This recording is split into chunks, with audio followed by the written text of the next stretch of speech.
रहे हैं, आपका मैथ्स अब तक वीक क्यों रहा? इतने अच्छे अच्छे आपको हम पसंद नहीं, हमारी शकल पसंद नहीं है, तो यूट्यूब पर और बहुत अच्छे अच्छे मलूक मलूक शहजादे टीचर हैं, आप उनसे क्लास ले लो, है ना बच्चों? तो कुल मिलाकर के बच्चों, आपसे बस मैं ये कहना चाहता हूं, अगर आपको मैथ सीखना है ना, तो बहुत सारा बच्चा ऐसे कह देगा, पता है बच्चा क्यों कंफ्यूज होता है? वो होता है कि यार मैं तो आर एस अग्रवाल से पढ़ रहा हूँ, दूसरा आके कहेगा अरे आजकल आर एस अग्रवाल से थोड़ी ना कोई एक भी सवाल आता है, वो तो बहुत पुरानी बात होगी, आजकल तो अपडेटेड क्वेश्चन आते हैं, उसका दिमाग खराब।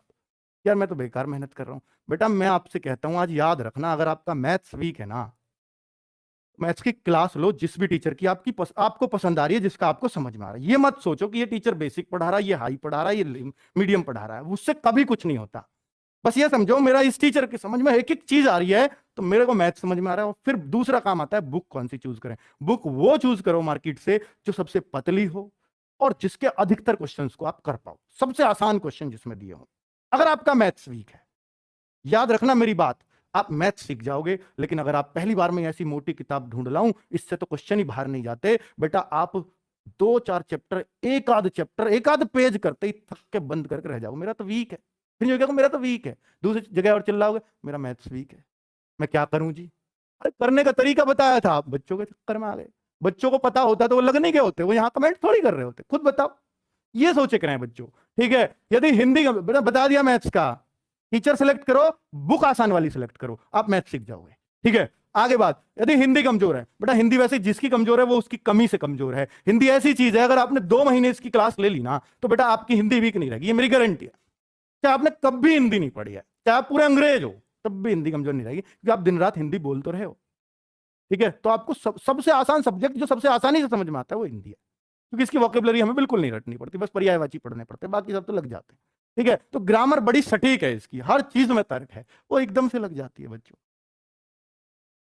वो एकदम से क्लिक कर जाती है। मैं कहता हूं सुबह 9 बजे की अगर नवीन सर की क्लास भी आप लेते रहे ना, यूट्यूब पे फ्री ऑफ कॉस्ट क्लास है, वो है तो प्रैक्टिस सेट, लेकिन उसमें जो साइड बाय साइड की चीजें बताते जाते हैं ना, तो बेटा उसी से बहुत कुछ कवर हो जाता है, ठीक है? और साथ में अगर आपको बिल्कुल बेसिक से चैप्टर वाइज पढ़नी है और सिर्फ यूपी पुलिस के लिए, तो हमारी एक आजकल बुक भी आती है, तो उसमें सिर्फ यूपी पुलिस का मटेरियल रखा गया है, ठीक है? तो हिंदी की बुक आपको मिल जाएगी अगर आप चाहो तो। हिंदी वीक है तो बेटा ये काम करो, मैथ्स वीक का बता दिया। जीएस पढ़ने का मन नहीं करता, जीएस किसी की वीक नहीं होती, वीक उसकी होती है जिसका जीएस पढ़ने का मन नहीं करता, याद रखना ये बात।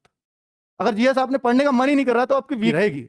अब इसके लिए क्या करें बच्चों? जीएस के बहुत सारे सब्जेक्ट, बहुत सारे पहलू हैं, बहुत सारी क्लासेस इसी की वजह से बढ़ती हैं। तो मैं आपसे ये कहता हूं कि जीएस में आप पहले ये देखिए, आपका सबसे ज्यादा मजा आपको किसको पढ़ने में आता है? हिस्ट्री, ज्योग्राफी, इकोनॉमिक्स, आपको पॉलिटी, सबसे पहले ये देखिए कि आपको सबसे ज्यादा मजा किसको पढ़ने में आता है। तो आपको लगता है हिस्ट्री पढ़ने में आता है, तो हिस्ट्री पढ़िए, पहले एक पोर्शन को खत्म कर दीजिए। फिर उसके साथ देखिए, जब भी आप किसी टीचर की क्लास से पढ़ रहे हैं तो आपको साथ में बुक रखनी चाहिए, और उसमें देखो टीचर ने क्या क्या इसमें से पढ़ाया है, और चाहे उन्हीं लाइनों को अंडरलाइन कर लो उसमें से, ये मुझे पता चल गई, ये पता चल गई, जो नहीं पता चले उनको छोड़ दो, आपके टीचर ने नहीं पढ़ाई वो नहीं रहेंगे, पढ़े छोड़ दो, कोई दिक्कत नहीं, नजर पड़ जाती है तुम्हारा, ठीक है? तो उस तरह से एक एक सब्जेक्ट के पीछे पढ़ना पड़ता है बच्चों, थोड़ा थोड़ा पढ़ जाओ बस। और मैं कहता हूं बच्चों, अगर आपको टीचर से भी नहीं पढ़ना, आपको बहुत शॉर्ट में पढ़ना है, तो हमारी येलो बुक आती है जीके की, अगर किसी ने पढ़ी हो तो बेटा आपको भी पता है कि एग्जाम में जितना किसी भी बुक से मिलता है उसका इतनी पतली बुक से मिल जाता है, और पतली बुक तो पढ़ी जा सकती है, कोई बड़ी बात नहीं, ठीक है? तो बेटा हिस्ट्री, ज्योग्राफी, इकोनॉमिक्स, पॉलिटी, सबको एक एक करके कवर करो, एक साथ कवर नहीं होती है ये। 1 से 1.5 घंटा, बहुत ज्यादा करो तो 1 से 2 घंटे आप जीएस के लिए दोगे ना दिन में निकाल के, लेकिन रेगुलर बेसिस पे एकांत में सेल्फ स्टडी में, तो आपका जीएस मजबूत हो जाएगा 2 घंटे पढ़ने से भी, ठीक है? चलिए, लेकिन वो रेगुलर बेसिस पे, ऐसा नहीं आज पढ़ लिया यार कल मन नहीं कर रहा जीएस पढ़ने, तो नहीं होगा, ठीक है? बिल्कुल नहीं होगा। और कभी भी किसी चीज को नहीं पढ़ो तो पिछली का 6 बार रिवीजन हो जाए, ये याद रखना। 6 बार कैसे करना है, ऐसे नहीं आज भी 6 बार कर लो।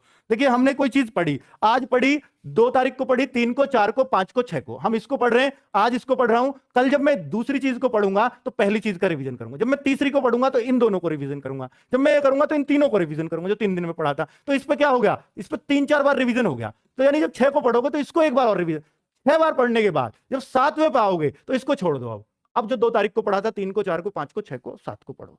अब जब 8 पे आओगे इस 2 वाली को छोड़ दो, फिर अगली पढ़ो। तो चूंकि ये अब आपके परमानेंट हो चुके हैं, 6 बार ये माना जाता है कि अगर कोई चीज 6 बार पढ़ ली जाए तो वो बेटा हमेशा के लिए परमानेंट हो जाती है। जो उन बच्चों के लिए है नसीहत जो किताब से जीएस पढ़ते हैं और वो कहते हैं कि मैं अगला पढ़ता हूं पिछला भूल जाता हूं, उनके लिए ये ठीक है, अब आप देख लेना, अगर आपको ये अप्लाई कर लिया तो आपकी जीएस वीक नहीं रहेगी, बाकी आपकी मर्जी है। रीजनिंग को हथियार बनाओ बच्चों। रीजनिंग अगर किसी की वीक है तो ये सिर्फ और सिर्फ आपकी कमजोरी है। रीजनिंग हर उस बच्चे का जो यूपी पुलिस का एग्जाम देगा उसका हथियार होना ही चाहिए। अगर वो नहीं है ना बच्चों, तो वो सिर्फ आपके सिलेक्शन में बाधा पैदा करेगा, कभी सहायक नहीं हो सकता। इसको तो कभी वीक छोड़ना ही मत। अगर छूट रही है तो वो सिर्फ आपकी गलती से। अगर आपको लगता है कि मुझे रीजनिंग मुश्किल लग रही है तो उन चैप्टर को आइडेंटिफाई कर लो। मान लो आपको सीटिंग अरेंजमेंट लग रहा है मुश्किल, तो लिख लो सीटिंग अरेंजमेंट मुश्किल है। अगर आपको लगता है सिलोग्स मुश्किल लग रहा है, सिलोगिज्म, कथन, निष्कर्ष वगैरह जो हैं वो मुश्किल लगते हैं, तो उन चैप्टर को नोट कर लो, उनको मत पढ़ो अभी, बाद में देख लेंगे।